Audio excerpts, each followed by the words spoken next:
بسم اللہ الرحمن الرحیم۔ دعا سے دل کا غبار جڑ جاتا ہے اور روح کا سکون لوٹ آتا ہے۔ خوشبو کی حفاظت کر اور زکام سے بچ، جسم کو عوام کی سرد ہوا اور ہستی سے چھپا۔ باز کو اڑا، روح کا کبوتر پکڑ لے، دعوت کی راہ میں حضرت نوح علیہ السلام کا طریقہ اختیار کر۔ جو صورت صاحب فخر اور بلند ہوتی ہے وہ بیت اللہ سے کب خالی ہوتا ہے۔ مجھے مستانہ نعرہ اچھا لگتا ہے، اے محبوب ہمیشہ مجھے بس یہی چاہیے۔ توبہ کیڑا ہے اور عشق اژدہے کی طرح ہے۔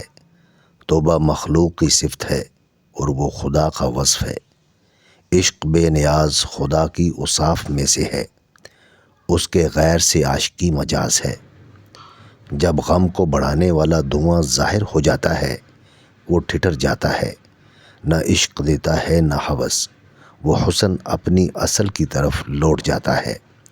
جسم گندا ذلیل اور بدحال رہ جاتا ہے۔ عقل مندوں کا عشق سونے کی کان سے ہوتا ہے، وہ لامحالہ ہر روز بڑھتا چلا جاتا ہے۔ اے سونے کی کان تجھے شاباش، تیرے بارے میں شک نہیں ہے، کیونکہ سونے پن میں کان کا کوئی شریک نہیں ہے۔ جو کھوٹے کو کان کا شریک بنائے، سونا لامکانی کان میں چلا جائے گا۔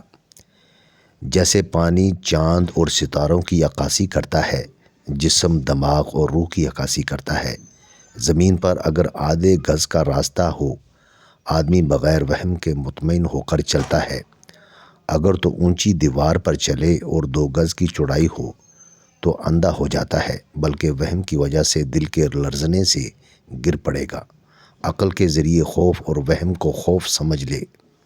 نماز فجر کے بعد سورہ یاسین پڑھنے سے انسان جلدی امیر ہو جاتا ہے۔ کامیابی کا راز صرف ایک چیز میں پوشیدہ ہے اور وہ ہے ناکامی۔ دراصل ناکامی اپنے اندر کامیابی کا راز رکھتی ہے۔